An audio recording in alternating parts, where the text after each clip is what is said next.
Good morning, all, and welcome here to Wake Up Call with Dan Tortora. I say it all the time, but I gotta say it again. I picked the right music for that intro because I can't sit still inside of the studio every single time it goes off. So, whoever created that back in the day, because I know we have a bunch of non-copywritten library pieces that we have.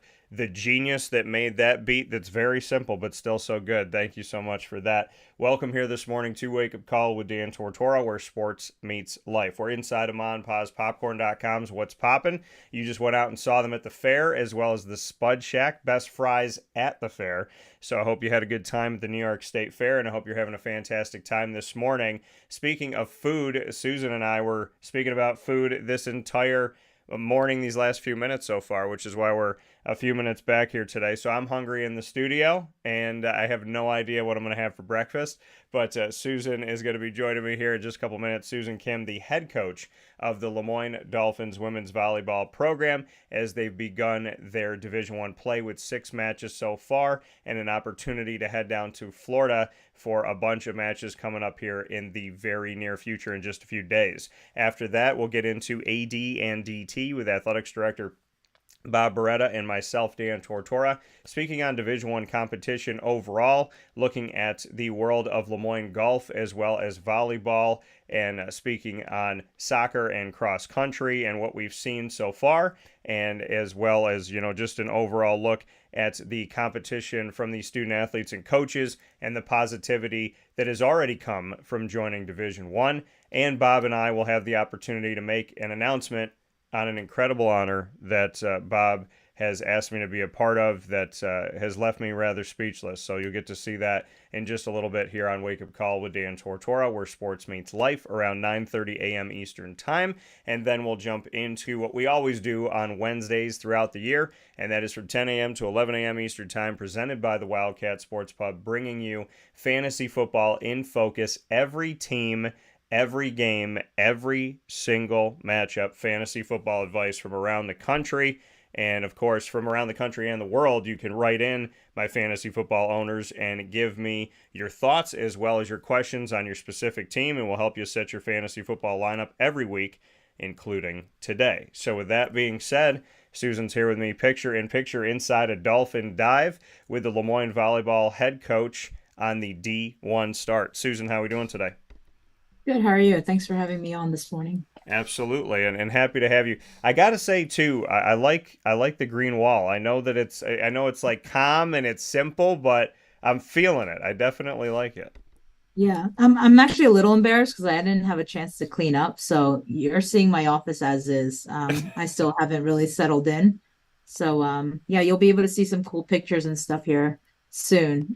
Whenever I get a chance to do that. So Well, I think really what it is, Susan, is, and for people that don't know, is that you came in right at the 11th hour, and to have this opportunity to come in and lead this program came from a late kind of change that occurred where there was a commitment from a coach, and then the coach ended up moving on to a place that they had been before, kind of returning back there.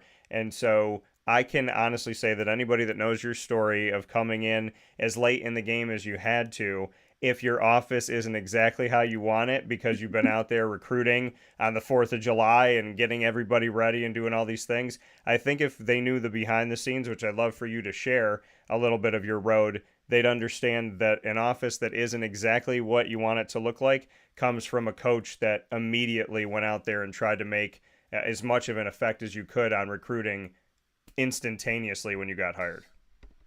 yeah, yeah. No, it's been to be honest, as crazy as it's been with the, just day to day. I'm in here.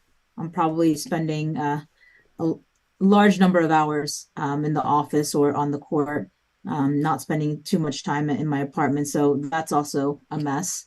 But to be honest, this is why I do what I do. I love it. Yeah. It's a ton of fun. I feel like I'm, contributing and making a difference. Um, so, it's even though it's taking a lot of hours, I'm not very I don't know, it's just fun. It's been exciting getting here, finally being on campus. I got here in early August and, kind of moved in the same time the girls did. Yeah. And then, just hit the ground running. We went from, sometimes they had 3 days with lift and then two practices, dinner, spend some more time in the office trying to get some emails done and, go home, shower, sleep, wake up and do it all over again. And we've been traveling quite a bit too. So it's been, it's been pretty taxing, I think, for some of us, with that not being used to the travel and the hours, but they're they're doing a good job. And like I said, I'm really enjoying it because it's been a lot of fun. It's been a lot of fun just getting to know the players here and seeing what they can do. Because I think even in this short amount of time, they've made tremendous strides, both on and off the court. So.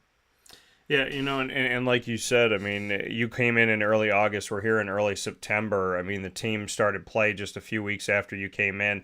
What was kind of your game plan and your strategy of having to come in with such a tiny window? Like you said, you love it, but how do you navigate through the fact that, you're, like you said, moving in when the student athletes are moving in, and your schedule, everything's getting set, things were getting set up already, so you're just kind of jumping in to everything head first immediately. How do you navigate having just a few weeks before that ball heads off over the net?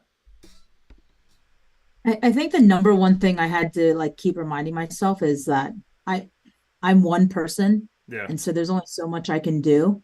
I think I kept, the conversations I was having with people, I just kept saying like I'm trying not to drown here because Yeah. there is a lot to do.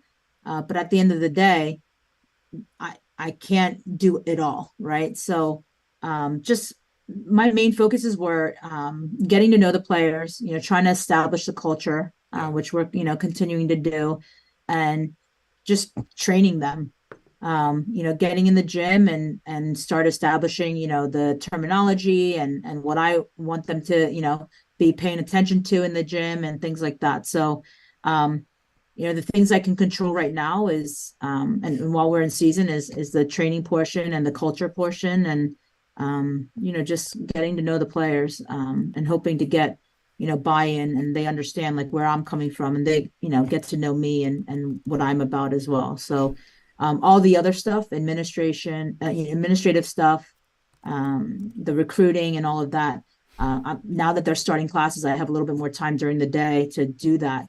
Where before it was like weights, breakfast, first session, lunch, second session, dinner, get some emails done, go home, shower, sleep, wake up, So I just haven't had a ton of time to even sit in front of a computer. Because, things always pop up. You're having meetings, you're, on calls or, trying to put out a small fire somewhere. So, just taking one day and one thing at a time, if that makes sense. I haven't really, as much as there's more I want to do. I'm starting to get some help now. I have an assistant coach who's been on board the last week. I have a practice player, so I have an extra body in the gym. And then tonight, my volunteer assistant actually starts. So it's slowly starting to come together. And I'm Yeah. just reminding myself not to drive myself nuts with all the things I wish I could be doing right now. So, Well, when you talk about that, like you said, having your assistant coach come on and your volunteer assistant coach starting today, to just share with everyone who they are and why they've been chosen to come on to this, I'd love to speak on the expansion of the staff. yeah, I think with the timing and the resources that we have, I was lucky to pick up assistant coach is Trent Cavanis. He is he's fresh out of college, but has played a ton of volleyball and has some coaching experience under his belt too, which is great. And speaking to his references, they just kind of speak to who he is as a person and his work ethic and, how much he knows the game too. So, in having conversations with him, I've kind of realized even for someone who's so young, he's, pretty mature and, has a good, like I said, a good work ethic.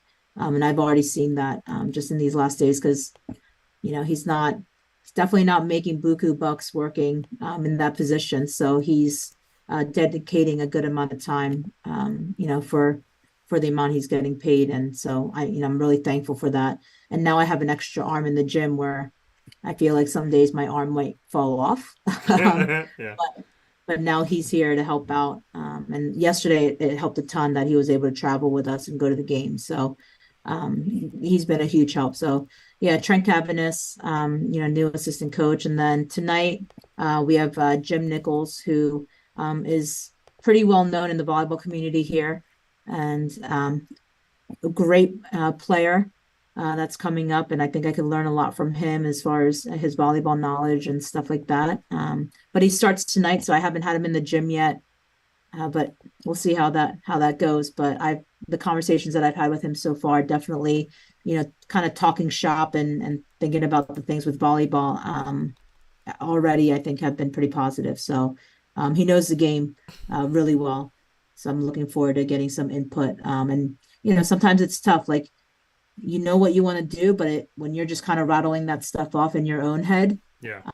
you're like, am I right, making the right decision, or is this what I want to do? But being able to talk about it out loud with other people, I think makes it a little bit easier. So Well, and like you said, and I think you and I are cut from the same cloth in this respect, there's always things that you want to do, and there's always more that you want to do, and then people come up to you and say, "Oh, you're doing so much," and you're like, "Yeah, but I got 13 things that I got to do, and I just thought of something else," and yeah. and then wanting to do it yourself, right, with your own hands, because it comes from you, and you know what you want, you know how you want to see it be done, and then to remind yourself, there's so many hours in the day. I have to sleep. I'm supposed to, obviously, right, have a meal here, take a little break, take a walk. I tell people all the time, meditate, pray, walk, listen to music, like do something to get away from everything and reset yourself. Have you been able to pull yourself back, even if it's for 5 minutes, to, and you're probably going to laugh when I say this, but you and I both understand this. Have you given yourself the opportunity to take an actual deep breath in a day? Um, yes and no. Yeah. I think, I'm trying to make sure that I do eat. I probably should be eating more. I probably should be sleeping more. But it's tough, especially being in this position. You kind of have that, like you said, like you're constantly thinking about the things that you still need to do. But again, I'm trying to give myself grace in that. Like I know that I'm only one person and I can only do so much. So yeah, I'm trying to take some breaks here and there, but I wish I could take maybe longer breaks. But they're kind of shorter than I want. But like I said, I this is what I signed up for, and I really do enjoy it. So yeah. And like you said, I mean, going through all of this in a month's time, and having the kind of jumping on the train right off the bat, for you, like you said, I love it. It's why I do it. So why do you love it? Why do the late nights and early mornings and having to do a million things, and taking over a program in the 11th hour like we had talked about before, why does all of this energize you? Because some people run toward opportunity, and some people run away from it and say, hey, as long as it's perfect and everything's great, maybe I'll stop for it. But we see few people in this world actually say, when it's difficult, when it's hard, when there's adversity, when the hours are long and there's so many things to do, I'm going to do it. And you said, I love it. So why do you love it so much? I think for me, it's just more, maybe this is my calling and my purpose in life. Like I really enjoy even the administrative stuff. If there's anything that I can do to make it a good and positive experience for these student athletes, like I want to do that. If I'm taking care of like the administration, like I don't know, I think just overall, just kind of that. And I'm not saying I'm perfect and I do this all the time, but at the end of the day, like I want to do the best that I can and be the best, version of me. and just kind of continue to improve that way. And if I can do that and help these student athletes along the way, make it a good and positive experience for them, kind of, make it fun and also kind of give them if I can guide them to figure out, hey, I can actually do some of the things you're asking me to do. Because I think in the beginning it's kind of tough for them. I want to be that person that can help them through that. So I don't know, just it just kind of gives you, it's kind of hard to explain just because there's so many aspects to it. I think you have Yeah. to wear a ton of different hats when you're in this role. You have to be the administrator, you have to be the parent away from home. Sometimes you kind of have to be that friend a little bit. Sometimes you have to be the person who's laying down the hammer, the coach, the game manager, like, just all of that. And being able to challenge myself and excel in those different areas, and being like, yo, I did that and I was able to do that. Or, this scenario maybe I'm not strong in and I want to be better at it and take on that challenge. To see that growth within myself and the players, just all of that, I think just makes it cool. I think it's kind of cool to see the changes in the development and the um, being able to face those challenges and overcome some of them. Well, what I think is great too is, like you said, you feel like it's your calling, and when something is your calling, there's just a difference to it, right? It's like you put in those long hours, but you love it, and as tired as you are, you keep going. And I feel like people don't, you don't know it unless you know it, right? You don't feel it unless you feel it. Where like there's been days where I'll look around and it's 5, 6 o'clock, and I'm like, then it's 11 o'clock, like in the snap of a finger, and I'm like, did I eat dinner today? And I had to Yeah. think about it. And I know people are listening going, well, Dan, you should eat dinner. And I'm not saying don't at all, but it's one of those things where it's like you just get so into it, you're so passionate for it, and then you go to bed and you're like, I don't think I ate dinner today. Like, I mean, just things that kind of hit, but there's such a love for it. And do you feel like you've gotten it with your passion and your love and all the experience that you brought with it? Do you feel like the student athletes have taken to you and you to them? Do you feel like there's been this mutual kind of back and forth, like, hey, this is something we all love, and even though we had to kind of put this all together really quick, this family is coming together? Do you feel like that's happening? I think so. I think more with some of the players than others. Again, I think the transition to Division 1 wasn't necessarily what some of them signed up for. But it's something where I've kind of been lucky, I think, to see the grind that they're putting in. Because, like I said, it's not easy. Yeah. It's a preseason that was way longer and way more taxing than they have ever experienced before. And it's we're all humans, right? So there's going to be days where it's like, man, this is tough. I feel like I'm hitting a wall. Um, but I think they feel comfortable enough to kind of voice some of that. And I think our relationship in that way has been, pretty good where they feel comfortable enough to approach me to be like, hey, this is hard, and for me to, listen and to kind of help, validate because I get it. It's hard for all of us, Yeah. even for those of us that love it. So I think some of them probably love it more than they want to admit. But it's like I said before, they're doing things and we're asking them to do pretty extraordinary things. And it's rough. Like we left 3 o'clock yesterday and got home, I think closer to like 11, 12. And they miss some classes. They're on the road. You're playing in a hot gym. And then you're kind of right back at it. And then they had lift this morning at 7:45. So yeah, they've been very good about just kind of putting their head down and working. So um, Yeah.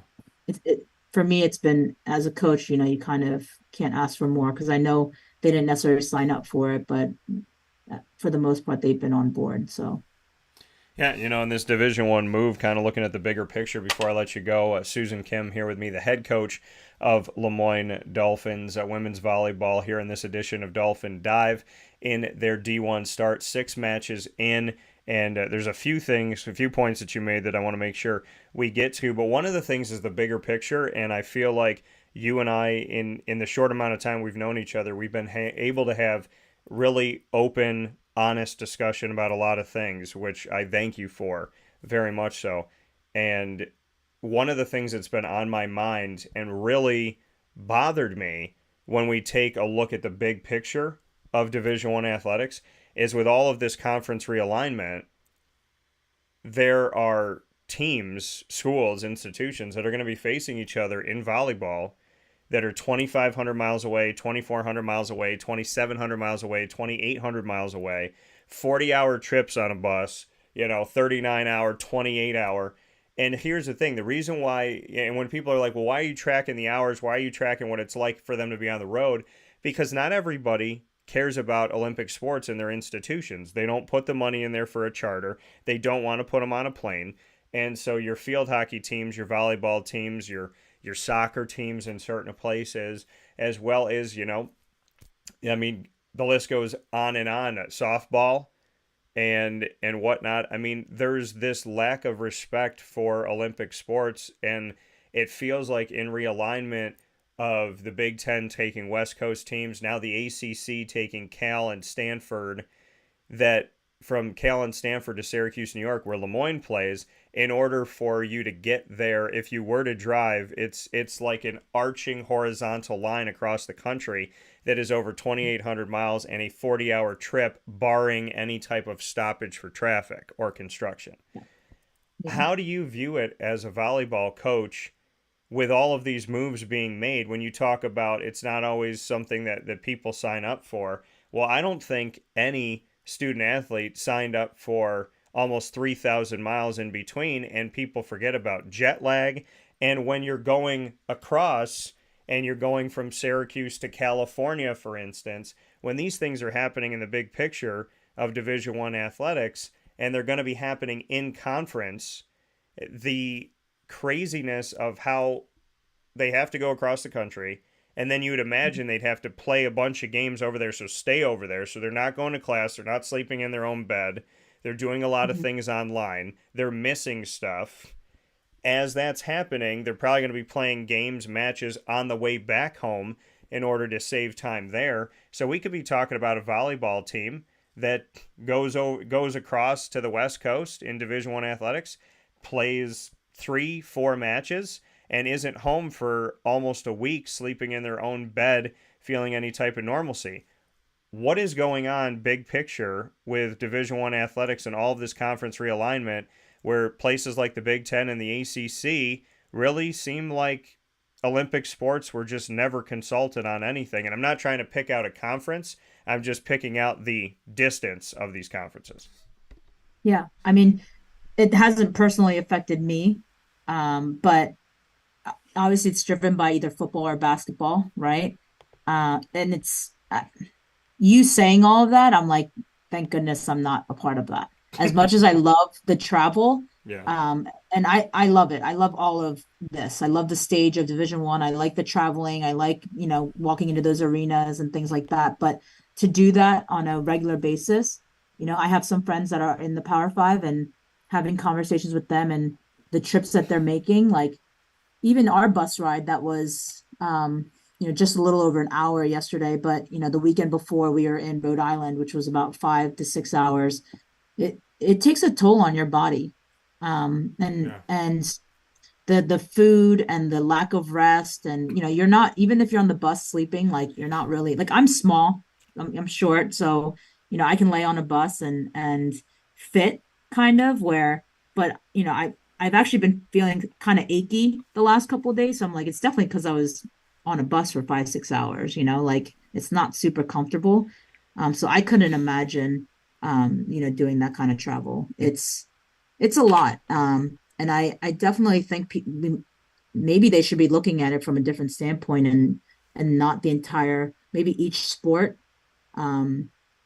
does a different type of realignment where it's not all the sports. Because it happens in some schools or some conferences where they might not have enough of that sport within the conference, so they kind of do their own realignment, or whatnot. So maybe that's something to take a look at. Yeah. But I do think it's not because you have the Big Ten and there's what, 16 schools Hmm. in that. So um, I don't know why it's called the Big Ten anymore, even. So there's I think a lot of things that I think are because of one, maybe two sports, you're, affecting the 20 plus others depending on the school. And yeah, I do think it's nuts. So I think there needs to be someone that looks at it and says, okay, this is crazy. We shouldn't be doing this.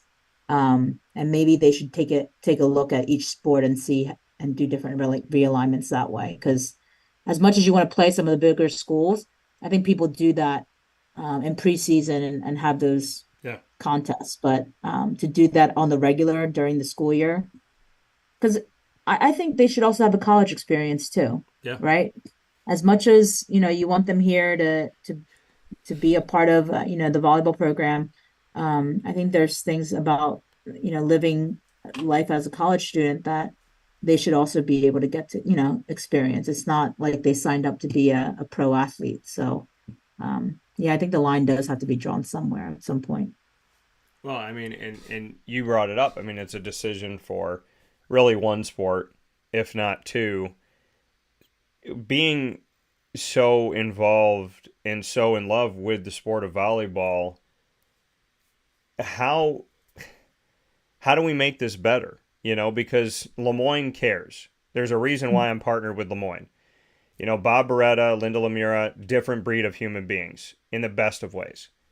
And you don't see that everywhere, which is why Mhm. you have to be choosy. And when we look at Division One athletics and volleyball, see, there's a difference between me and I think the rest of the world, which I hope changes, and that is I've always appreciated people regardless of the sport you play. And I've Right. covered women's athletics since I started broadcasting in '03. So before it became politically correct to care about women's athletics, 20 years ago, I was like, hey, if we're going to do men's basketball, which they asked me to do, I said, we're going to do women's basketball because we're not going Mhm. to set up in the gym in front of the women during their game for the men and say, oh, yeah, we're here, but not for you. I said, I'm not doing that. Right. And one of the first games that I ever commentated was actually a volleyball game and a women's volleyball game, and I had to learn. I had to learn the terminology. I had to learn things I didn't know. So it's always been important to me to respect student athletes, not just a sport. So as a volleyball coach, when you see all these crazy things happening in realignment that obviously don't affect LeMoyne, thankfully, but that they're affecting student athletes, they're affecting coaches and people that what can we do for volleyball? What voice would you like to be heard, or what have you thought about something that could be done, or a centralized, kind of vocal piece where Olympic sports could actually have a seat at the table? Because I just sadly feel like nationally they don't. Yeah. I I don't know the inner workings of how all of that even comes about. I think obviously it's money driven. But I don't know. I know there's some benefits to it, especially to the schools that are getting that TV money and it trickles into the rest of the athletic department. Um, but yeah, I think at some point they have to listen to some other people. I don't know. Do the school, maybe the presidents and the ADs should have more conversations with their coaches about it to get some more insight. But I know across the board, the student athletes for sure are the ones that are taking the biggest hit from all of it. And you have your coaches like that have families Yeah. that might not be able to spend time with their families because they're on the road so much. I mean, we talk about it a lot, even as coaches, being out on the road recruiting and trying to figure out a good timeline of how to balance and not be away all the time. And I know that's been a big topic of conversation for us too. So, Yeah. it's just that much worse, I think, when you're in season and you're traveling that far. So, um, yeah, I think people need to start, I guess, creating a place where they can have these conversations and seeing. I don't know what the right answer is. guess I'm a little ignorant when it comes to that stuff. I don't know enough about it to be able to come up with a solution, but um, I think sometimes for me, I'm more of a, if that's what it is, I kind of find ways to deal with it. And, again, my response, how I want to choose to deal with something is in my control. So if the Yeah. schedule is what it is, like I can't complain about it, right? But I think if enough people, bring it up, I think it's worth, listening to for sure. Yeah. I think hopefully the Olympic sports will get a voice, but like you said, you control what you can control. So here on Wake Up Call, there will always be a voice for all athletic programs, including volleyball, and definitely with everything you're doing at LeMoyne. In closing, before I let you go, because we've spoken about travel, and I'd feel wrong not mentioning this, you've had a unique road. You've had 6 matches, they've all been on the road. You're going to have 6 more, all on the road. And this team will not come home to Ted Grant Court until September 29th, which is a Friday at 5 Mhm. p.m. Eastern Time against LIU, and that game will be in the NEC. So we're not going to see, any of these non-conference opportunities that you have. None of them are going to be at home. So hopefully down the road in the future, we'll be able to welcome that. So just what you could say about playing your whole non-conference on the road and playing 12 straight matches on the road to open the season before we finally get to see you at home at the end of September, because obviously we've discussed travel and what travel can do, and you've had 6 and you got 6 more coming up. Yeah, it's I think, like I said, I like traveling. So for me, it's not, a tough as tough. It is tiring, but I do enjoy it. I think it gives us, some time to be able to spend with each other. And I know this is going to be a little bit more out of the norm, right? We're still in Yeah. our preseason tournament phase right now. So the next weekend will be, fourth weekend. Even looking at the date, I'm like, I feel like I've been here longer than a month, but it really has been a month, and just taking one day at a time. We know that we have to travel. Yeah. No one's really, I mean, at least to me, no one's really been complaining about it. I think they just know and they've prepared themselves because we've talked about it a lot. And but we're excited to be home soon. I think the few weeks will be here before we know it, and it'll be nice to play in front of our home crowd. And I'll know what it's like to coach my first match here at home as well. So yeah, just plugging away and taking one day at a time. And yeah, because we have some really tough matches coming up though too. So we'll uh we'll see some powerhouses next weekend. Yeah. Um, but hopefully we'll put up a good fight, because I think some of the tougher matches we have, and just showing that some of the hard work that we've been putting in the gym is being used. So Yeah. I mean, and you've had a lot of interesting matchups here. The CFC Classic started the season in South Carolina, in Charleston. Hopefully, you got some good food down there because it's an awesome place. But Davidson College, West Virginia, College of Charleston, then on the road to Brown University in Providence. And while you were in Rhode Island, the University of Rhode Island as well, in Kingston, then you came back to the state of New York for Binghamton, and now you'll be going down to Hilton Garden Inn's FGCU Classic in Fort Myers, Florida, against Florida Atlantic University, the University of Maryland, and of course our host, the Florida Gulf Coast University. I just got back from Florida.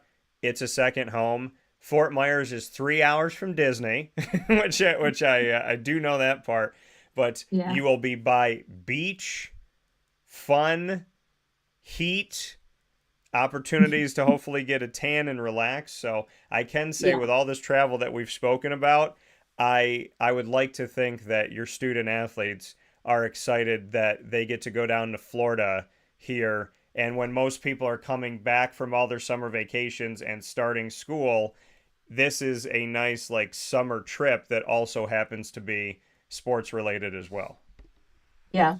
It'll be fun. We actually have some downtime. The way that our schedule is, we're done pretty early on Saturday. Yeah. And we don't fly back home till Sunday. So unlike Charleston, where we were just kind of go, go, go, we didn't have too much downtime. We'll have a little bit more downtime here in Fort Myers. So I'm looking forward to that'll be my chance to take that deep breath and relax for a little bit before we start our conference play. So Yeah, well, looking forward to it. Excited about it.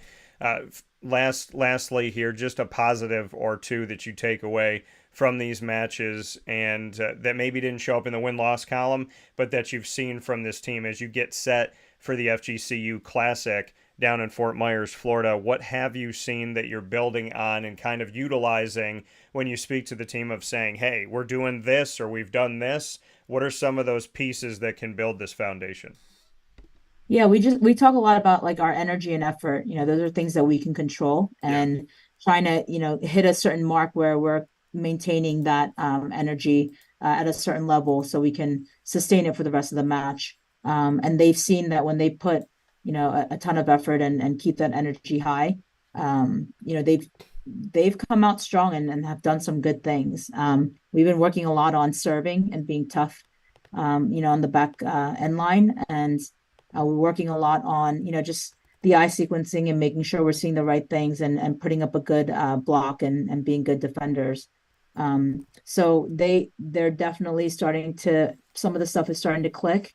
And they're starting to utilize the things that we've been talking about in the gym. So they see that when they go out and execute the things we've been working on, they see that it works. So hopefully, the aha moments that they're having, especially the energy and the effort part, it makes a huge difference. So last night was, we didn't have it. We weren't consistent with our energy and our effort. So even against a good team like Binghamton, I think we could have put up a better fight because we've done it against a West Virginia, Yeah. a Rhode Island, and a Brown when we decide that we want to play tougher. So the pieces are there. They just have to kind of dig deep and want to do it on a consistent basis. So yeah, Yeah. Well, bring the Hulk out in him. Hulk's green, so is LeMoyne. So we'll see what we can see from yeah. the team coming up here. LeMoyne women's volleyball and their head coach here, Susan Kim. Susan, as always, I appreciate your time. I know you're out recruiting, always doing something, and you gave us a lot of bonus time here this morning. So thank you for that. Obviously, safe travels coming up here, and we look forward to seeing you home very soon. Thank you. Absolutely. Have a good day. Thanks. You too. Take care.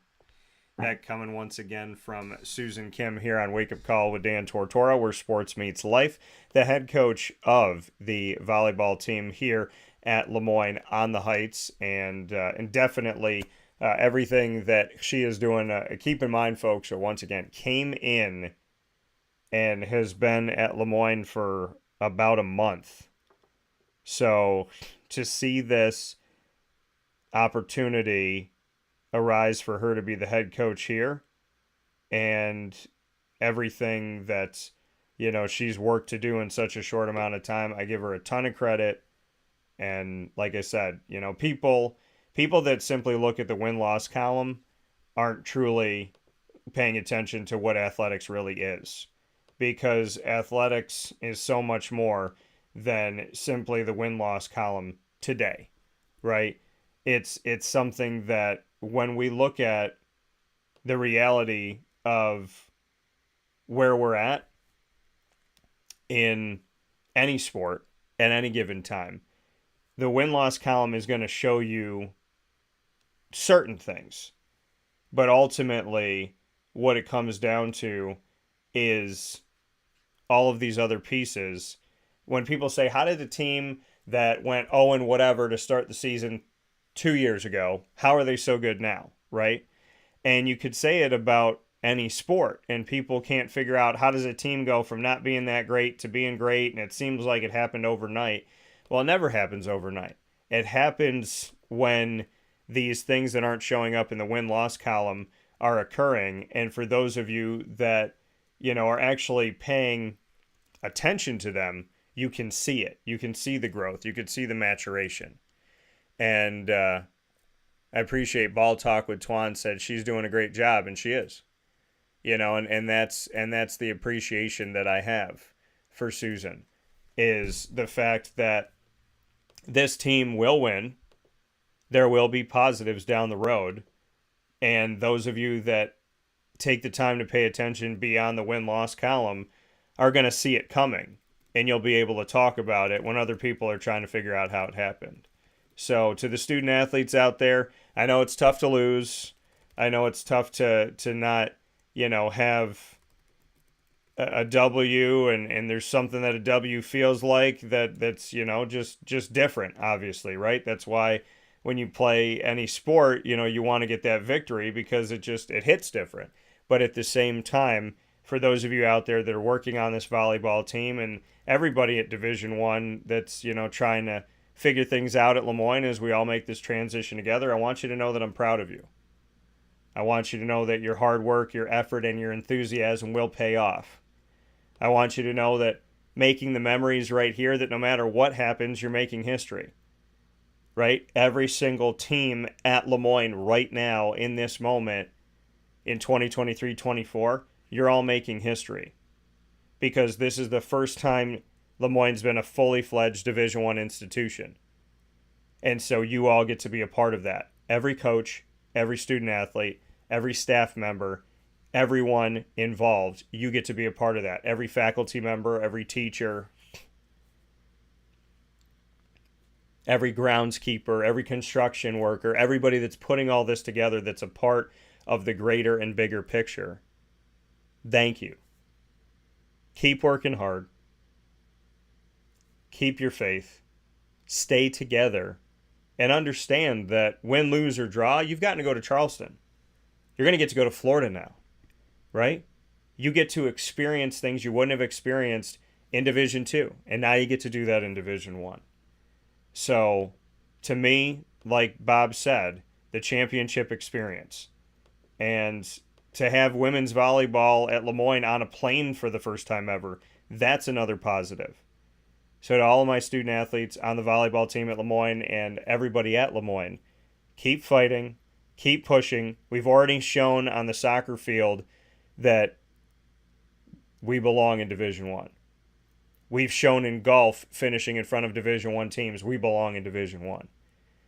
And we're seeing in different moments as we continue on here with volleyball, with cross country, that we belong.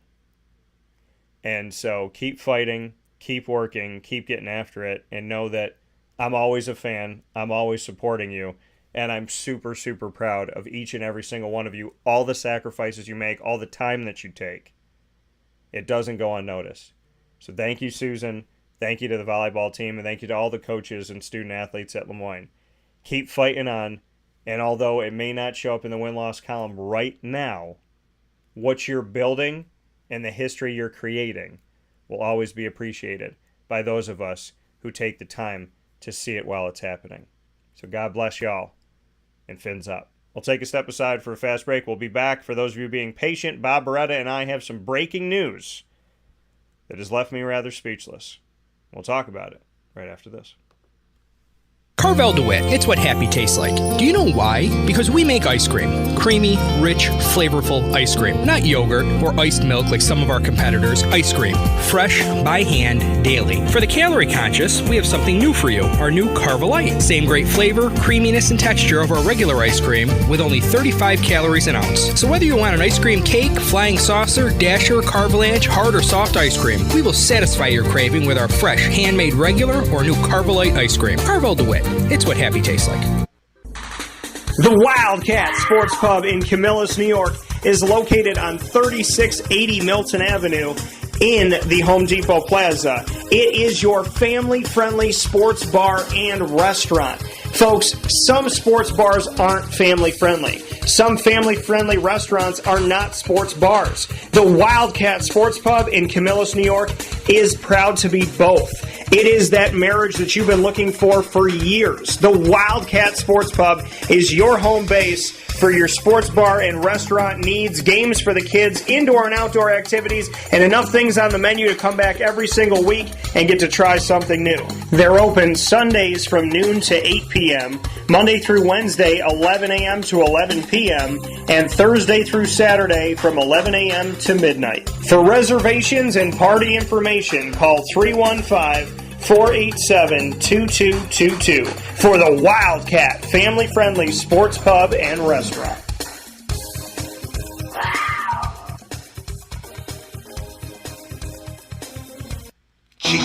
Cards and Breaks. Like, comment, subscribe.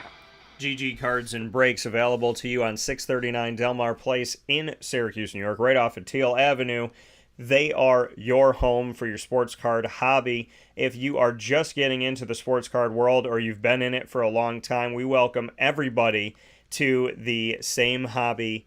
New memories is what we call it. The hobby of collecting cards and the memories that we can make around all of that are happening every single day of the week at GG Cards and Breaks. We look forward to seeing you out at 639 Delmar Place, Monday through Saturday from 10 a.m. to 6 p.m. and on Sundays from 10 a.m. to 5 p.m. And of course, every single month, bringing you our very special trade nights. And the trade night that's coming up here in September is going to be this Saturday, September 9th. So make sure you come out to it. Actually, perfect timing right after the Syracuse football game. You can head over here as well. So we look forward to seeing you this Saturday, September 9th, on site, on location at GG Cards and Breaks on 639 Delmar Place in Syracuse, New York, right off at Teal Ave, minutes from the Dome, mind you, and right around the corner from the best bakery in the world, Lincourt Bakery. So make sure you head off there this Saturday. You're going to have the opportunity to see DT and Murphy on site, myself,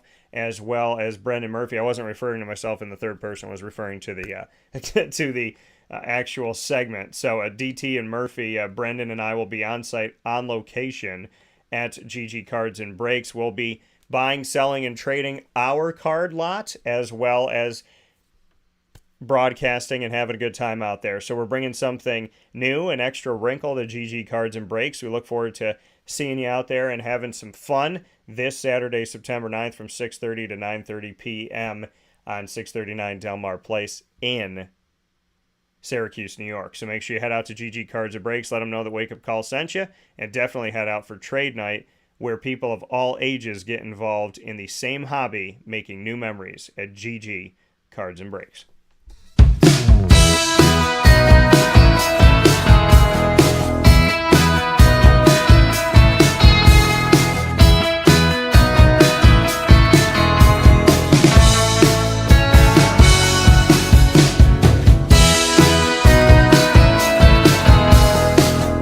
Welcome here to another edition of AD and DT with Athletics Director Bob Beretta of LeMoyne College and myself, Dan Tortora, and our exclusive multimedia marketing partnership here with you during Dolphin time and for AD and DT the first and third Wednesday of each month at 9 a.m. Eastern time. Bob, how are you? I'm excellent, Dan. How are you? Doing very well. Yeah. I love, today, because it's so hot outside, I was like, I got to wear my Dolphin polo, which is that athletic, nice and soft. And then here comes Bob with the purple checkered. I mean, Stripe fit. It's stripe fit, like your. Yeah, I was going to say you definitely you won the battle today between the look. But how are you? Excellent. A few weeks into Division I. Yeah, things are going well. I'm proud of our teams. I'm really proud of our compete factor with our student athletes. I asked all of our teams. I've been meeting with them before they started their season, and I said, hey, there's really three things I ask of you, and one is to compete ferociously, secondly, to represent the institution and the program in our athletic department with dignity and class, and third, to really enjoy the moment because it's historical and will always be part of history. And they've done that, and they've competed ferociously. We've gotten some positive results. We've gotten some results where we fell just short, but it's been an exciting few weeks as we've launched our Division I journey.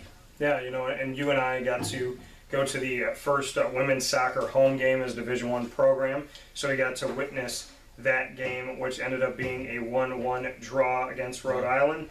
And you got to speak with the team after, and you were excited about it. And Yaro Zavaslan, the head coach, said, listen, this is as close to a win that a tie is going to feel, because he really felt like the team was strong at the end. Yeah, I feel like in the sport of soccer, there are good draws and there are bad draws. And when you fall behind a team in the first 2 minutes on a fluky deflection, and you battle and you find a way late in that match to gain a draw against a quality opponent, that's a positive result. And we just wanted to make sure that I was actually really happy to see a lot of our team was upset about the draw, and they felt like they could have won the match, and so I love that. But I also want them to be thankful and see that there is a positive reinforcement that they were able to get a result, and that was a good draw. that was a really good tie, and their compete factor has been high all year long. So really thrilled with that, and there's a pattern. Our men's soccer team earned a draw on the road at St. Peter's last week, and as well, they fell behind early, fought, and then with 15 minutes left in that match, were able to score what turned out to be the equalizer. So I love the compete factor. Our cross-country teams this past weekend, we had, I think for the first time in history, we hosted the Frank Dillon Memorial, and for the first time in history, I think our men and our women's team had the winner of the race on both sides. So really, really pleased with what happened there. And then our golf team went to its first Division I competition hosted by Boston College up at Turning Stone. And we finished in 11th place, but we finished ahead of several Division I teams. So again, that's all really positive, and you love the trajectory of our department and certainly of our athletic team specifically. Yeah, and a couple early trips, like you said, the women's volleyball team had never been on a plane ride anywhere down to the Carolina area, as well as to Florida. And for them to be able to start things off with Susan Kim, who is going to be a part of the broadcast and a bonus Dolphin Dive right after you see Bob and I here speaking this morning. So there's a lot of good, like you said. You made mention of cross country, and the thing is, with cross country, with soccer, with volleyball, as well as golf, and so on and so forth, it's not even if the team. I mean, you want to win everything, but it's in the golf world, like you said, finishing in front of so many Division I teams. And then you look at an early draw for women's soccer and a win, an early draw for men's soccer. There's these things that are happening just a couple weeks into the respective seasons of these LeMoyne Dolphin programs that are more than showcasing the reality that you and I and Dr. Linda Lemura and the board of directors and everybody already knew, is that LeMoyne could compete at the Division I level. Yeah, and Dan, that was a message that we delivered yesterday, I should say Sunday, to the women's soccer team. As I talked to them, I had the honor of speaking to them after the match, and I asked them, so do you think you can compete at this level? And they said yes, and I said no, it's not yes, it's heck yes. I said something a little bit different, but heck yes, they belong, they can compete, and I knew that, and I think it's starting to become more and more evident that our teams can compete at this level. It doesn't matter if it's volleyball or if it's soccer or if it's golf, or as we get into the winter sports, the basketballs and swimming, and back in the spring with baseball, softball, and certainly the lacrosse teams, we belong. We can compete at this level. I failed to mention women's volleyball over the weekend, and again, I think success is going to be measured in many different ways this year for us, and really throughout this reclassification process. We know that we're in this for the long haul. This is a journey for us, so we're going to measure success differently. And while our volleyball team has not won a match yet, they've shown improvement, steady improvement. And Saturday in a competition against Rhode Island on the road, they won the first set, and you got to start somewhere. And that was a nice victory in that first set. Yeah, it's actually the second set of the match, and had two really hard-fought, close losses in sets 3 and 4. So we could have won that match. So again, you talk about measuring success. To me, while it's not a victory, and we all hate losing, I despise losing and everything, but we also have to be realistic and look for those small victories. And if the trajectory is right, the results will follow. I talk all the time to our teams about process over results sometimes. So if the process is right, the results will follow. Yeah. And I think we're starting to see that with more and more of our teams, and they're starting to believe that they belong. And I think confidence is a very powerful element of all this. And as the season progresses, we're going to see more victories in terms of results as well. Yeah, and to make mention of Susan Kim, I misspoke. You just heard from her, so we appreciate her on the Dolphin Dive here this morning. And before we saddle up this AD&DT, we have an announcement to make. I'm going to let you announce it because you are the one that offered this opportunity that I still to this day, I don't know how to. I mean, I said yes, but I don't know how to thank you enough, so I'm going to let you announce it. Yeah, so we're really thrilled, obviously, as part of this partnership, but we've talked many times, Dan, about our relationship here, both you and I personally, but you and the school and LeMoyne and our athletic department as more holistically, and we're honored to announce today that Dan will serve as the MC for our Hall of Fame, our Gold Wave Hall of Fame induction ceremony, which is coming up in a few weeks. And no, we could not select a person better to represent our department, and it's one of our premier events. We have 2 or 3, I would say, premier events throughout the course of an academic year, and the first one of the year is our Hall of Fame induction every year, our homecoming weekend, Doc Joyner weekend, and that'll be coming up here in about 3 weeks, and we're thrilled to have you serve as our host and MC for that event. Yeah, no, I honestly, and I told you this when you asked me, but I can't thank you enough. I mean, I've been a part of the Gold Wave Hall of Fame event, going there and shooting video and interviewing the people that have been inducted, or the families of the honorees and whatnot. So I've experienced the event twice, but to be on stage, to host it, to bring it in, to close it out, and to be able to introduce yourself, Dr. Linda Lemura, obviously the inductees, is a true honor for me. My parents said, let us know what we have to do to make sure we can get there. And at 37 years old, to have the support from my parents means the world to me. Yeah. But yeah, there's not a lot of times as a broadcaster that I've been speechless, but it's one of those times where there's a million things I want to say. I told you a lot of stuff off the air. And at the same time, I still feel like I can't find enough words to thank you, to thank Linda, to thank Pete DeLaura and the board, to thank the coaches, the student athletes, the alumni, people in the community. Wake Up Call and Dan Tortora Broadcast Media has become synonymous with LeMoyne, and that's because of all of you. It's because you've watched, you've listened, you've cared, and to stand up on stage that day, I'm going to have to prevent myself from crying a couple times, but I'll do my best, and maybe I'll have a couple jokes in there, we'll see.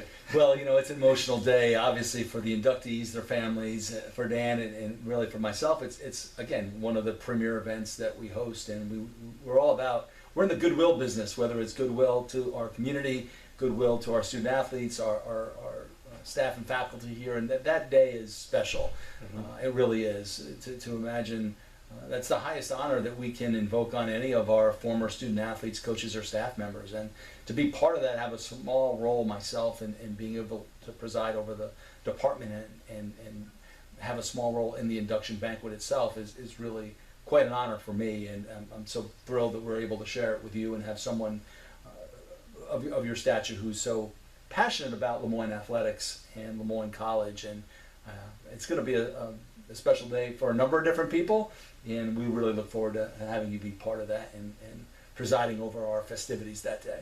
Yeah, and as always, I'm looking forward to meeting the inductees and meeting their families, and some that I've met before or may know of, and then others building those bonds and those relationships. It's been incredible over these first couple of years. We're officially in year 3 of our exclusive multimedia marketing partnership, which is insane to think of because I feel like Bob and I just sat here like 2 months ago and started things off. But we're in year 3, which officially started in August, and it's an incredible honor, the Gold Wave. I've seen so many people get to be a part of this and hear so many incredible stories and emotion, and I'm just elated to be, like you said, a small, tiny part of that day, to let all of our Gold Wave inductees have this beautiful spotlight and to be able to introduce these incredible human beings that obviously grace their presence on LeMoyne's campus. Yeah, it's just one of my favorite days of the year, and an honor that I have to be able to call the inductees and make them aware that they were elected to the Hall of Fame, and then they get officially inducted in the ceremony in September. So a very an amazing honor. Sometimes I'm lost for words because I've not been inducted into any Hall of Fames and don't anticipate that coming at any time soon. But it's just an amazing tribute that you meant so much to that institution to be honored at the highest level. It's an incredible event, and I would welcome folks to come on out to it. You can go on our website, and we have a link there to purchase tickets. You can be part of that event. Come here and support our inductees, support Dan, support our staff that work so hard to do so much for so many throughout the course of the year, and we would welcome as many people into James Commons that day as possible for our Gold Wave Hall of Fame induction ceremony. Yeah, come see us. Come see me. Try not to cry. But very excited for it, and just an awesome moment. We'll be speaking more about it as we get closer and closer. But again, Bob, I want to thank you for that opportunity. And it wasn't even a phone call. If anybody that knows Bob, it was face-to-face. And we were at another event together, and we were just kind of talking aside, and he said it very casually, like, hey, this is what we have going on. We'd love for you to be a part of it. And I was like, how are you going to say something like that to me in person? And I got to take a moment to breathe. But, to know the caliber of human being that you are, anything that I get to do is an honor and a privilege, so thank you for that. Yeah, well, it's going to be a lot of fun, and we're thrilled and blessed to have you part of the family. Well, with that being said, with that Finn family, we proudly tell you, as always, fins up. Fins up. We'll talk with you soon. Thanks, Bob. Thank you.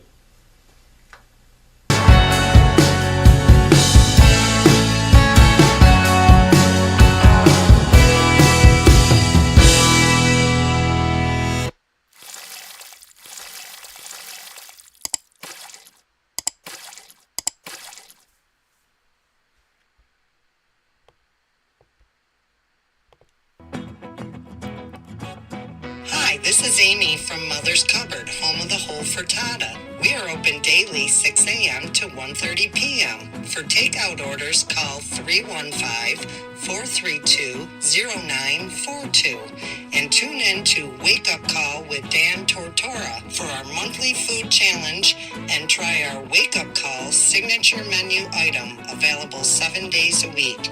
Here at Mother's Cupboard, we are Central New York, and it's our honor to serve you.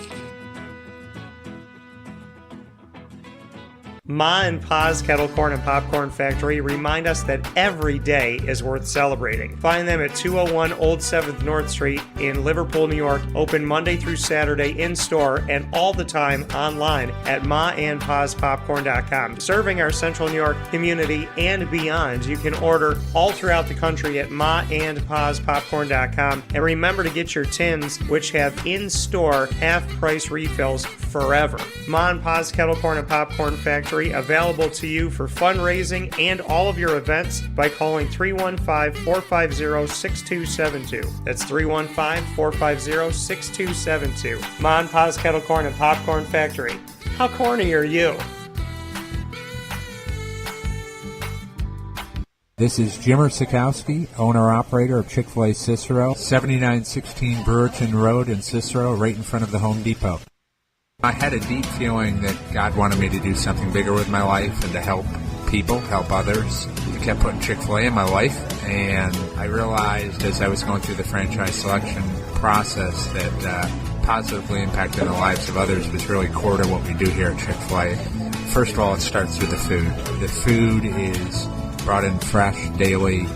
We bring in local produce.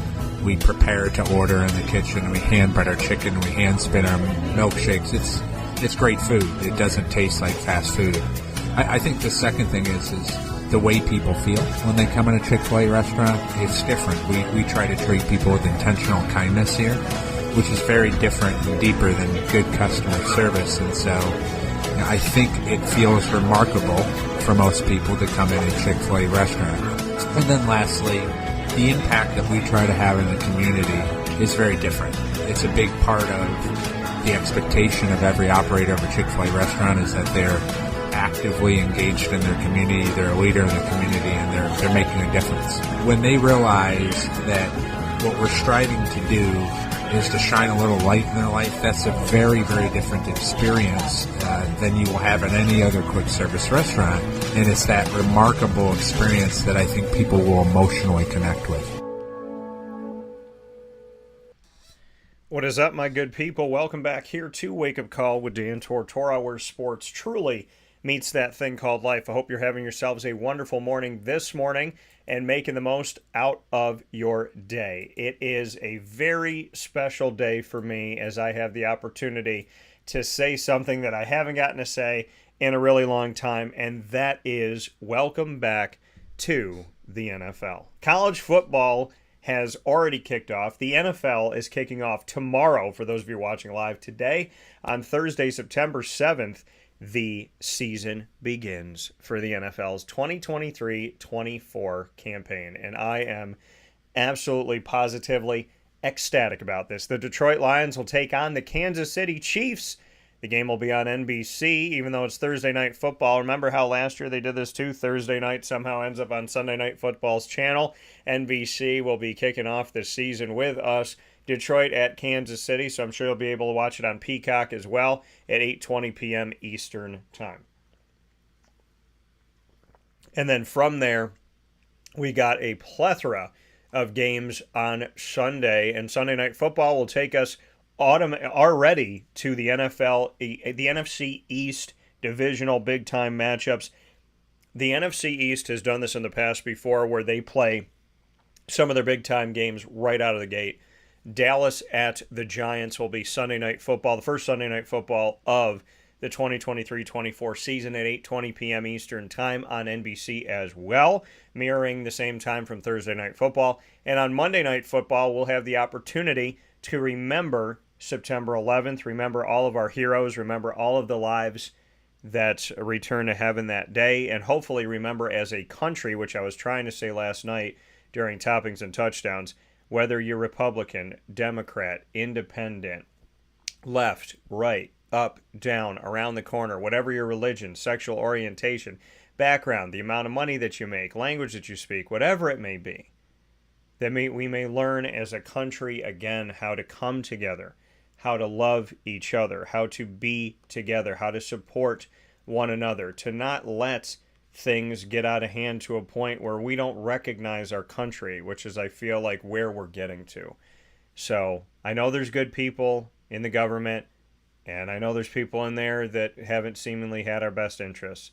My prayer and my hope is that those in leadership remember that they're not just representing their interests and the interests of those that they owe something to, but that they're representing the interests and the families and the hearts and minds, the hopes and dreams of so many people, so many of us.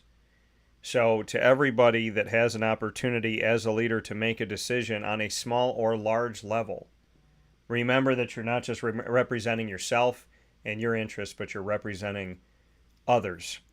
And it is your duty and your honor and your privilege, which can be taken away, that you took to represent us, to care about us beyond yourself. And every politician should understand their job is beyond self. It is not just self-satisfying, self-gratifying. It's not about the ego. If you sit in a position of power in any respect, anywhere in the world, you have the duty, the responsibility, and the privilege of looking after those that you represent.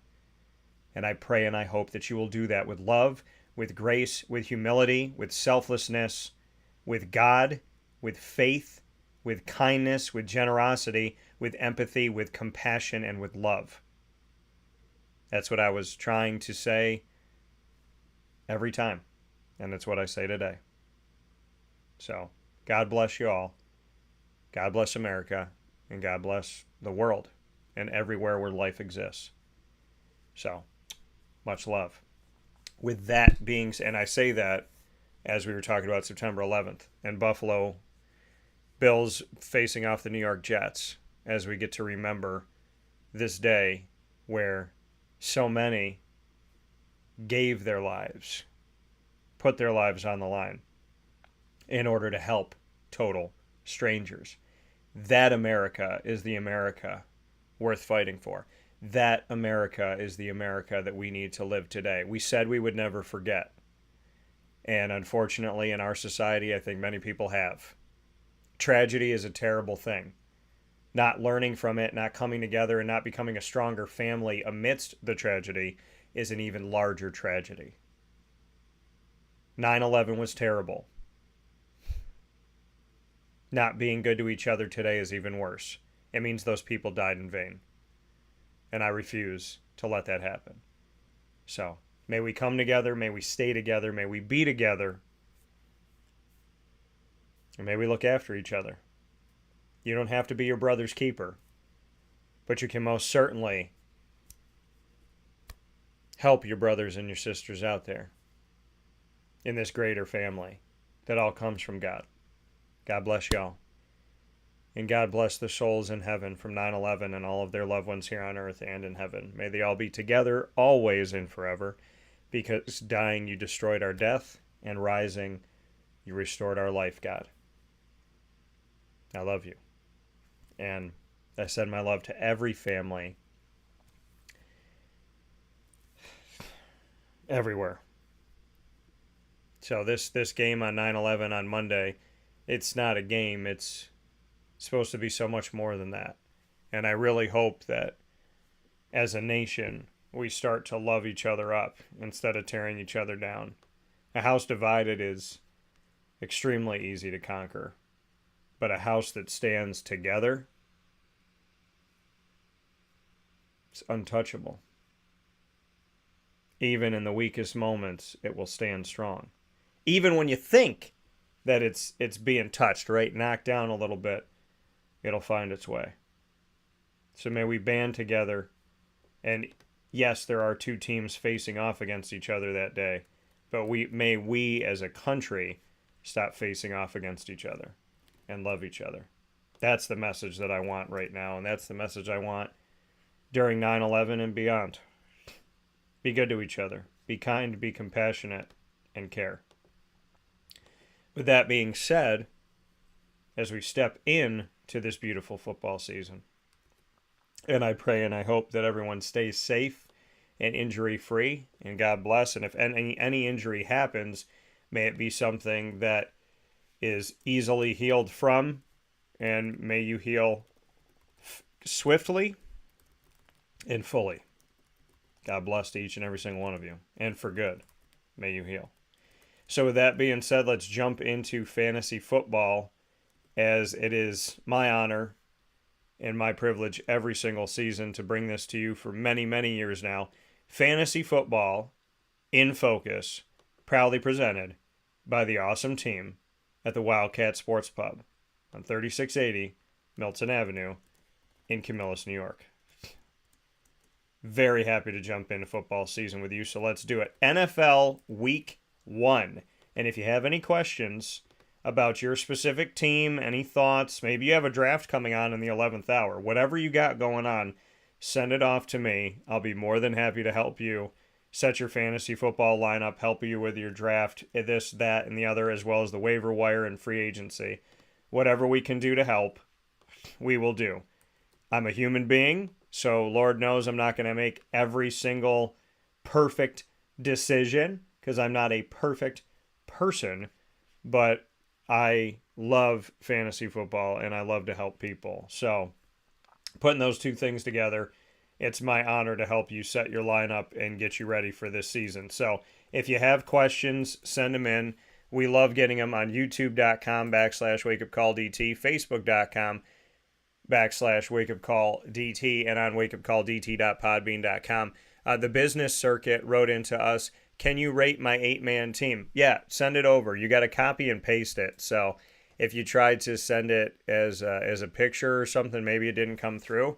So the business circuit, just send it over to us. So yeah, send it, copy and paste to the feed, and I'd be happy to take a look at it. Can you rate my 8-man team? Yeah, send it right over. So if you have a question, you have a thought about your fantasy team, send it off to us. You can send it within the matchup that we're talking about, or if you somehow miss it or it's before it or whatever it may be, shoot it off to us anyways, and we're happy to help you set your lineup, because like I said, I love this stuff and it's a lot of fun for me every single year to bring it to you on youtube.com/wakeupcalldt, facebook.com/wakeupcalldt, and on wakeupcalldt.podbean.com. So make sure that you send those to us instantaneously, so that we can get this thing started for you and make sure that we answer your questions while you're watching the broadcast. And once the show goes live,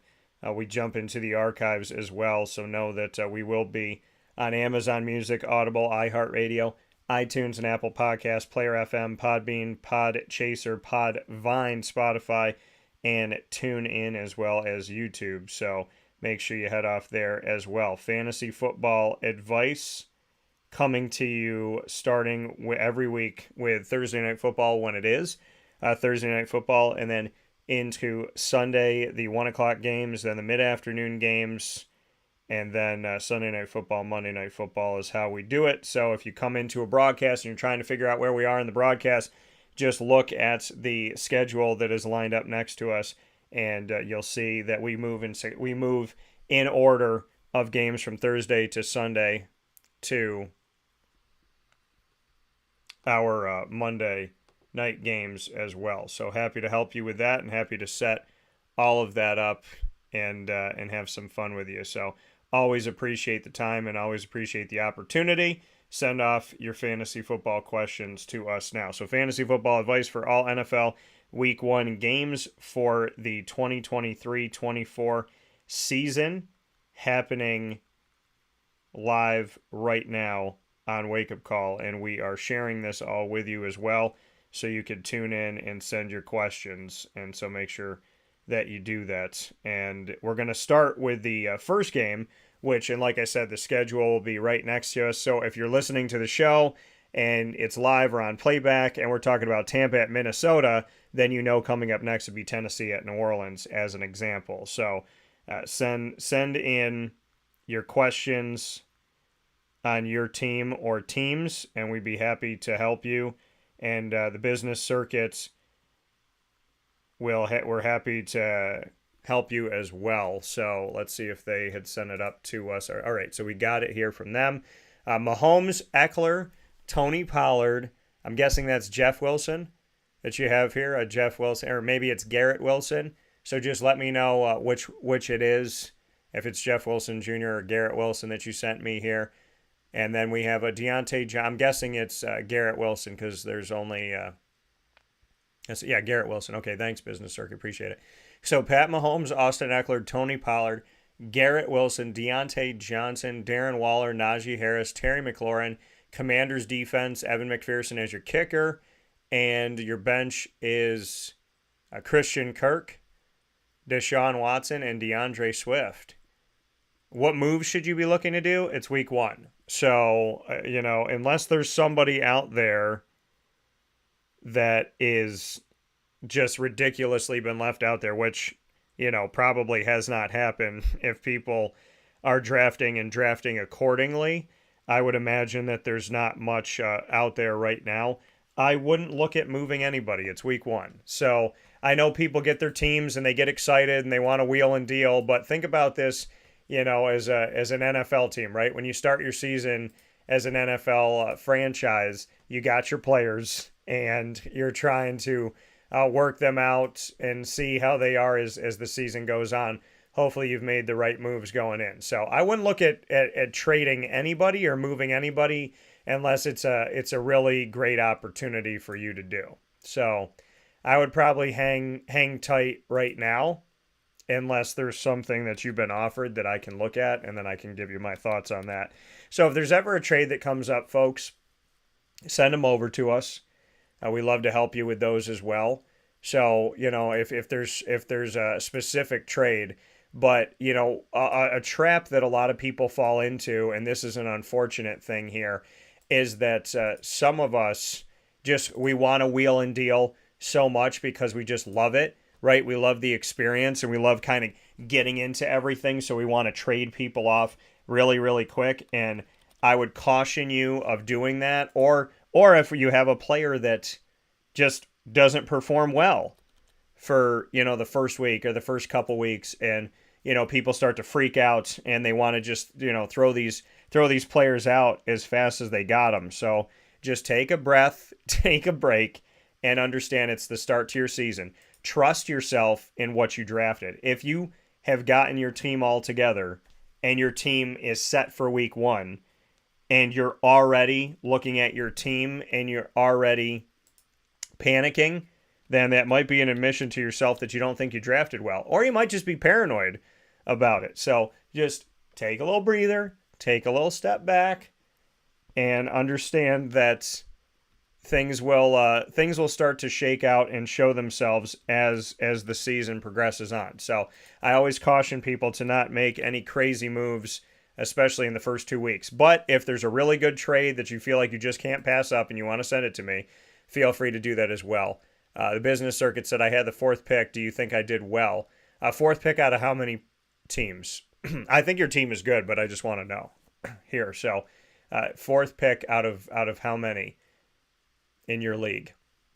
To the business circuit who asked us a question here. And like I said, if you have a question, send it over to us. We're happy to answer your questions to the best of our ability, give you some help on your fantasy team wherever you may be playing. Always love to help out. So make sure you send those over to us ASAP so we can get them in and give you some fantasy football advice. So send those over to us this morning. We're going to start talking about Detroit at Kansas City as soon as I get this info here. So you said 8-man, pardon me. So 8-man, so 4th out of 8, so you're in the middle of the draft. I think you did well. I mean, I think in an 8-team league, which, we have 8-team, 10-team, and 12-team in the Wake Up Call Fantasy Football Challenges. I like it. 8, pretty much everybody is going to get a good team. In 10 and 12, if you got some savvy people in there, some awesome men and women drafting, you're going to get some good teams as well. So I think you did well. You got Pat Mahomes, you got Eckler and Pollard. I said 2 years ago that Pollard would take over the starting job from Zeke in 2 years. So here we are. And, I gave him that window of a couple years that it would happen within a 2 to 3 year period. And here we are. Garrett Wilson, Rookie of the Year. I love Garrett Wilson. Deontay Johnson. Somebody's got to step up and Pitt. So that's a little bit of a question mark, but not a bad pick at all.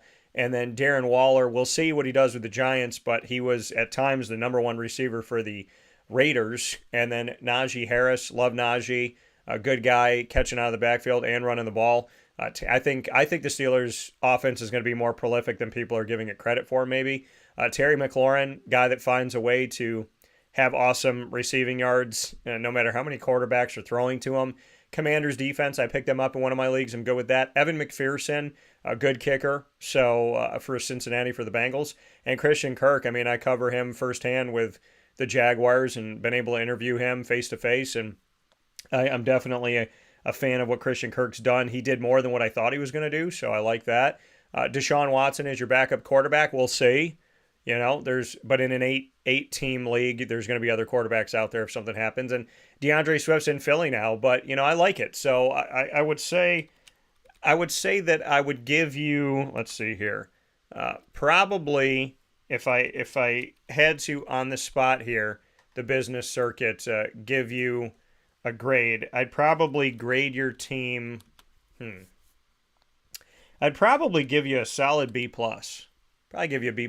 Could be an A-, but I'm going to give you a B+ right now. So I would say B+, because I didn't get to see everybody else's team. But I think having a B+, almost an A- is where I'd put you right now. I think you drafted well, and I'm excited to see how your team does. And obviously, more than happy and excited to help you out as your season goes on here. So if you need some advice, shoot it off to me, and happy to bring it to you. Speaking of advice, Detroit at Kansas City, let's hop right into this thing and give you an opportunity to take a look at fantasy football's first week. Detroit at Kansas City. The Lions we always start with the away team here on Wake Up Call's Fantasy Football in Focus, proudly presented by the awesome team at the Wildcat Sports Pub, where you should be watching all of your games in Central and Upstate New York on 3680 Milton Avenue in Camillus, New York. Well, in this game, Jared Goff, I got him as a quarterback 2 this week. I got him as a quarterback 2 in most cases. I don't think he's bad to have as your backup, but he's probably your backup. So you'd be playing him 1 week in the season when your other quarterback is on a bye, and that's not this week. So I got him as a quarterback 2. Jahmyr Gibbs, listen, this is a guy that I thought would be drafted by the Lions, exactly where he was drafted. I like Jahmyr Gibbs, and I think that he could bring some good stuff here. Kansas City doesn't have a terrific defense by any stretch of the imagination, so I think Jahmyr Gibbs is worth the play. I have him as a running back 2, probably in most scenarios. Amon-Ra St. Brown. Marvin Jones Jr. is back. It's sad for me. I'm happy for Marvin. I'm also sad personally because Marvin was a part of the Jaguars, and I got to interview him and spend some quality time with him, and he just seems like a really good dude and somebody that I really appreciate our conversations about faith in the bigger picture and things that go beyond simply catching passes. So Marvin Jones, he's a sleeper. A lot of people are sleeping on him. A lot of people are totally asleep on him. He was ranked, I think, in the 80s at wide receiver with some of these rankings going into the season. So he definitely didn't get a lot of respect, but he's a late sleeper for a lot of people, I would say. But ultimately, for me, I think Jahmyr Gibbs is worth the play for you. Amon-Ra St. Brown. Sam Laporta is a guy that, a little bit of a question mark, but probably your tight end 2. Could be your tight end 1. And I think in a lot of places probably is your tight end 1 because especially in a 10 or more team league because of the fact that there's not a lot of great tight ends going into this season. Preseason wise, there's like 4 or 5. So Sam Laporta is probably your starter. So I would say that I got him on the like mid-range 1 right now. I want to see what he can do, but there's some players to play here on Detroit, and I just gave them to you. So if you have more questions on Detroit, send them off to me. Obviously, with Kansas City, you got to play Patty Mahomes. Travis Kelce is injured, and he's questionable with that knee injury. So we might be seeing more of Noah Gray. Blake Bell, who spent some time with the Jaguars, is on the Kansas City Chiefs now. Kadarius Toney was limited with a meniscus injury to his knee, questionable for week 1 as well. So I think Sky Moore is worth the play. Marquez Valdez-Scantling in a situation where you could put him in as a flex. And then Rashee Rice, who I covered at SMU, he might be a name just to remember down the road. Isaiah Pacheco, I think, is worth the play, but I have him as a lower-end running back 2 this week because he's playing the Detroit Lions defense. So Patty Mahomes, Sky Moore, absolutely. Marquez Valdez-Scantling as a flex, and Isaiah Pacheco, worth putting out there, but as a lower-end running back 2, I still think he's worth playing. I just don't love this matchup for him. Next game, and I also, we'll pick our winners for the week with Papa Joe tomorrow, so we'll hold off on that. Carolina at when we talk about who's going to win the game team-wise. And day baseball, day football. Thinking about baseball and I'm thinking about nighttime. Playoffs are coming up for MLB. So let's try that again. Sunday day football, 1 o'clock, Carolina at Atlanta. Another divisional game that we're going to see starting off this season here. For the Carolina Panthers, listen, they're playing the Atlanta Falcons. So Bryce Young, not a terrible day, but he's probably, again, your backup that you're playing in a bye week. So Miles Sanders is questionable with a groin injury. And I know all about, unfortunately, these injuries when it comes to the groin and running backs as well as wide receivers, nagging injuries, groin and hamstring. So hopefully this doesn't continue with him and it doesn't stay with him. As of right now, it concerns me that it's there. But ultimately, I think down the road, maybe you can look at putting them out there. But right now, I'd probably lay off of it as far as Miles Sanders here and Bryce Young. Adam Thielen is the number 1 receiver here, but I have him as a flex. Jonathan Mingo, I'm excited to see what he can do. There's a bunch of guys here. DJ Shark and Laviska Shenault. This is kind of a funny story. Shark and Shenault were both drafted by the Jacksonville Jaguars.